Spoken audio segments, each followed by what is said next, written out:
मध्य प्रदेश में 11वीं और 12वीं की पढ़ाई 16 माह के कोरोना संकट काल के बाद शुरू हो गई है। हालांकि सरकार ने स्कूलों को खोलने को लेकर कुछ निश्चित नियम बनाए हैं, जिनके बाद ही स्कूल खोले गए हैं। इस बीच देश भर के अन्य राज्यों की तर्ज पर मध्य प्रदेश सरकार के लिए विशेष समूह के छात्र छात्राओं की पढ़ाई शुरू करना किसी बड़ी चुनौती से कम नहीं है। हम बात कर रहे हैं उन मूक बधिर और दृष्टिबाधित स्टूडेंट्स की, जिनकी ऑनलाइन कक्षाएं भी प्रभावित हुई हैं, लेकिन अब तक उनकी पढ़ाई के लिए कुछ विशेष कदम नहीं उठाए गए हैं।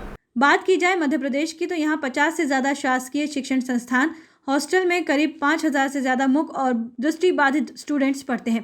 वहीं इंदौर में एक शासकीय संस्थान और 4 एनजीओ सहित कुल 9 संस्थान के माध्यम से मूक बधिर दिव्यांगों को शिक्षा दी जाती है। इंदौर के परदेशीपुरा क्षेत्र में संचालित किए जाने वाले शासकीय दृष्टि एवं श्रवण बधिरता उच्चतर माध्यमिक विद्यालय के भी कोरोना काल में बुरे हाल है। सामाजिक न्याय एवं कल्याण विभाग द्वारा संचालित ये स्कूल मार्च 2020 से ही बंद है। स्कूल के अधीक्षक पवन चौहान ने माना कि दृष्टि व श्रवण बाधित बच्चों की पढ़ाई का खासा नुकसान हुआ है, क्योंकि स्पेशल कैटेगरी के बच्चों की पढ़ाई के तरीके आम बच्चों की पढ़ाई से भिन्न होते हैं। हालांकि स्कूल द्वारा ऑनलाइन शिक्षण की व्यवस्था की गई थी, लेकिन उसके 100% परिणाम स्वाभाविक तौर पर बेहतर नहीं होते हैं। दरअसल स्पेशल बच्चों को पढ़ाने का तरीका अलग होता है, लिहाजा ऑनलाइन शिक्षण की व्यवस्थाएं ऐसे स्टूडेंट्स को रास नहीं आ रही। स्कूल अधीक्षक पवन चौहान की माने तो स्कूल के साथ ही हॉस्टल भी संचालित किया जाता है, लेकिन कोरोना की सख्त गाइडलाइन के चलते हॉस्टल में गतिविधियां बंद कर बच्चों को अपने अपने घर भेज दिया गया है। उन्होंने बताया स्कूल में कुल 94 बच्चे हैं, जिनमें 84 बच्चे जिले के बाहर रहते हैं। वहीं डे केयर के श्रेणी में केवल 10 स्टूडेंट्स हैं, जिनकी पढ़ाई के लिए स्कूल योजना तैयार कर रहा है और सरकार के निर्देश के बाद कम से कम डे केयर शिक्षण शुरू कराया जा सकेगा। बता दें, इन्हीं 94 स्टूडेंट्स में से 60 बच्चे मूक बधिर हैं तो 34 बच्चे दृष्टि बाधित हैं। ऐसे में सभी बच्चों के पालक उनके भविष्य को लेकर चिंतित हैं। इन जनरल शासन के आदेश विद्यालयों को 11वीं और 12वीं की कक्षाओं को शुरू करने के तो हो गए हैं, और उसी संदर्भ में छात्रावासों के लिए भी निर्देश हुए हैं कि आप वो रख सकते हैं।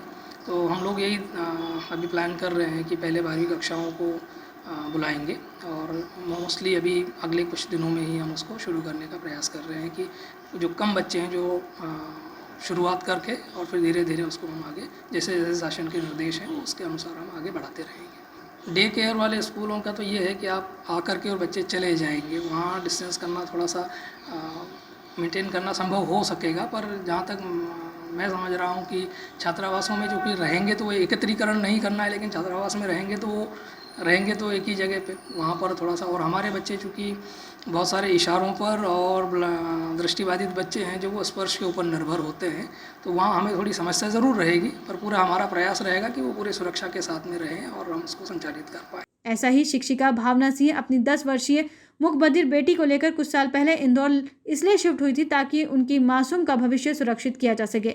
वहीं कोरोना ने मासूम बेटी की पढ़ाई में ऐसा अड़ंगा डाला कि अब माँ को अपनी बेटी की चिंता सता रही है। शिक्षिका की माने तो स्पेशल बच्चों के लिए ऑनलाइन शिक्षण महज एक दिलासा है, क्योंकि उन्हें तो स्कूल में ही सब कुछ समझ में आता है। ऐसे में उन्होंने सरकार से गुहार लगाई है कि वो जल्द ही स्कूल शुरू करें। हालांकि मूक, श्रवण व दृष्टि बाधित स्टूडेंट्स के स्कूल शुरू करने में सरकार को इसलिए भी कठिनाई आ सकती है, क्योंकि स्पर्श के बिना उन्हें पढ़ाई कराना एक बड़े टास्क के समान होगा, क्योंकि छूकर ही बच्चे अक्षर ज्ञान को ध्यान में रखते हैं। फिलहाल आम बच्चों के साथ खास बच्चों की पढ़ाई शुरू कराना फिलहाल प्रदेश सरकार के लिए एक बड़ी चुनौती होगा, क्योंकि कोरोना के सभी नियमों का पालन कराना आगे भी जरूरी होगा, क्योंकि आशंका तीसरी लहर की बनी हुई है। इंदौर में आने का मेरा मुख्य उद्देश्य एक ही था कि मेरी बेटी को अच्छी शिक्षा मिले, साइन लैंग्वेज मिले और वो पढ़ सके, आगे बढ़ सके। मेन उद्देश्य इंदौर में आने का यही था, और इसी कारण से उसको लेके पिछले जब वो 3 साल की थी तभी मैं इंदौर आई थी उसको। मैं एक शिक्षक होने के नाते कई बच्चों को शिक्षा देती हूँ, पढ़ाती हूँ, प्राइवेट संस्था में मैं जॉब भी करती हूँ, पर मेरी खुद की अपनी बेटी को मैं नहीं पढ़ा पा रही हूँ। आज मेरी 10 वर्ष की बेटी है, उसके बाद उसको अशब्द लिखना नहीं आता। मेरी बेटी यहाँ पे बोहरा कॉलोनी में एक सर्व शिक्षा अभियान के द्वारा एक संस्था चलाई जा रही थी। उस संस्था में मेरी बेटी 1 वर्ष पढ़ी और उसके पश्चात कोरोना काल में वो बंद हो गया है। तो अब मैं चाहते हैं कि समय के रहते हुए करीबन 3 साल हो गए तो पुनः उसका आरंभ किया जाए और बच्चों की शिक्षा पूर्ण।